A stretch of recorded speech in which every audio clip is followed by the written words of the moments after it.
ရင်မစ်ဆွေများလုံးပဲမင်္ဂလာပါဗျာနော်ဒါကတော့ကျွန်တော်တို့ဒီပထမအကြိမ်အတွက်ပေါ့နော်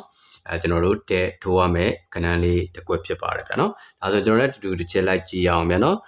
ကျွန်တော်တို့ဒီယူသွားတဲ့ site ကဒီ site လေးကဒါမစိုးဘူးလို့ပြောလို့ရတယ်ပေါ့နော်ကျွန်တော်ဒီမှာရှိတဲ့ number 4ပေါ့နော်4ဒီကျွန်တော်တို့ဘယ်လိုကြားလဲဆိုရင်ပေါ့နော်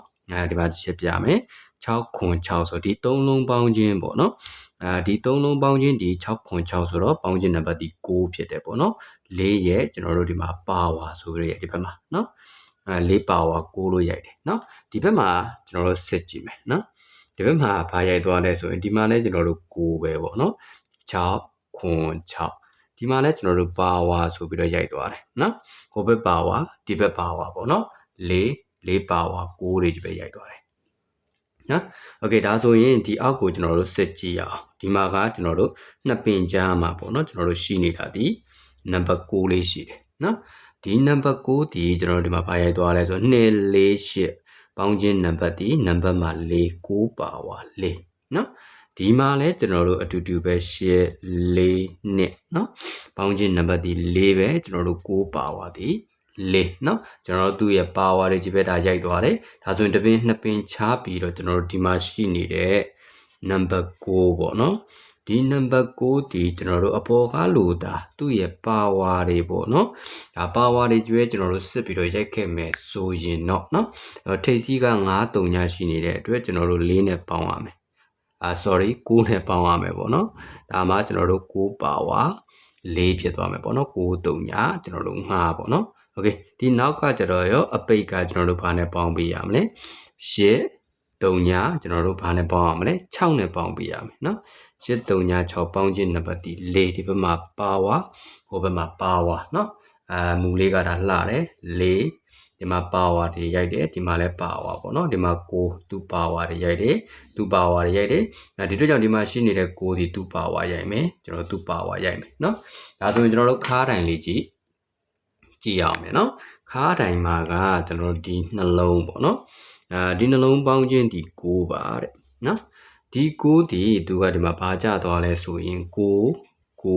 8ဆိုပြီးတော့ပေါ့နော်9 9 8 9ဒီကျွန်တော်တို့8 8ကို8နဲ့ပေါင်းရင်ပေါင်းခြင်း6နော်ဆိုလိုချင်တာကတော့ကျွန်တော်တို့နက်ခတ်နော်9နက်ခတ်6လို့ရိုက်တဲ့သဘောနော်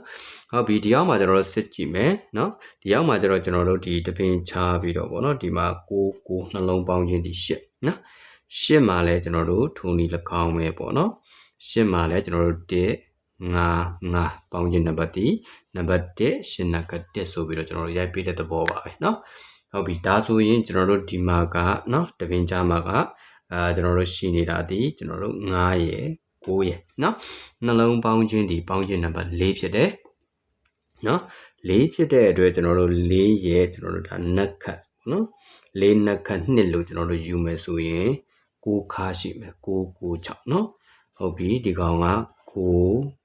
9 6နော်ကျွန်တော်တို့နောက်ထပ်ပြီးတော့ပေါ့နော်ဒါကွန့်ပြီးတော့စဉ်းစားမယ်ဆိုရင်တော့စဉ်းစားလို့တော့ရတယ်နော်ဘာလေးတွေထပ်ပြီးတော့ထည့်လို့ရအောင်မလဲဆိုရင်နော်ဒီခါးတိုင်းမှာလဲ3လုံးလာထွက်မယ်ပေါ့နော်ဒီပြီးရင်ထိပ်စီးမှာလဲ3လုံးအပိတ်မှာလဲ3လုံးလာထွက်လိုက်မယ်နော်ဘယ်လိုစဉ်းစားမလဲဆိုရင်6တီကျွန်တော်တို့6လို့ဓာတ်ရိုက်တာကြခဲ့မယ်ဆိုရင်ရောနော်ဒါဆိုရင်ဥပမာတာပြောပြတာပေါ့နော်အဓိကတော့ကျွန်တော်ဒီ996ပဲထိုးရမယ်နော်ဒီကောင်ကဒါနောက်ဆုံးမူလဲဖြစ်တဲ့အတွက်ကျွန်တော်နည်းနည်းလေးဒီတစ်ဘက်ကဒီဒဲတွေအရင်တိတ်ပြီးတော့မတင်ပြပေါ့နော်မတင်ပြတဲ့အတွက်ဒါကျွန်တော်နည်းနည်းလေးချက်ပြီးမယ်9တီ9လို့ကြမယ်ဆိုရင်เนาะကျွန်တော်တို့ဒီမှာနံပါတ်4ရှိမယ်ပေါ့เนาะဟုတ်ပြီကျွန်တော်တို့ဒီနံပါတ်4เนาะ4ထိပ်ပေါ့ဗျာเนาะဒီမှာ9ဆိုရင်ကျွန်တော်တက်ပိတ်ရှိမယ်เนาะဒီမှာကကျွန်တော်တို့ဓာတ်ရိုက်ဆိုရင်เนาะဒီမှာကျွန်တော်တို့4ရှိတယ်ပေါ့เนาะ4ဒီ4လို့ကျွန်တော်တို့ဓာတ်ရိုက်ကြမယ်ဆိုရင်ဒီမှာက3ရှိတဲ့အတွက်1 4နဲ့ထည့်ရမယ်เนาะဒီကောင်တော့ဓာတ်ရိုက်ပေါ့เนาะဒီအလဲတိုင်းကတော့ကျွန်တော်ဘယ်လိုပြောမလဲအဝါဖြစ်သွားမယ်ပေါ့เนาะ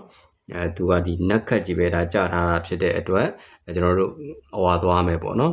ဟိုသွားလိုက်ဒီသွားလိုက်သွားရမယ်လိုက်ပြီးတော့တွဲရမယ်ပြောချင်တာပေါ့နော်ဆိုလိုချင်တာကတော့ဒါဆို4 9 1ဆိုတဲ့ခဏမျိုးနဲ့ဒါထိုးလို့ရတယ်ဟုတ်ပြီဒီမှာကျွန်တော်တို့ဓာတ်ရိုက်ယူပြီးတော့သူ့ပါဝါပေါ့နော်4ပါဝါ9ဆိုရင်ရောကျွန်တော်တို့ဒီမှာ6နော်ဟုတ်ပြီ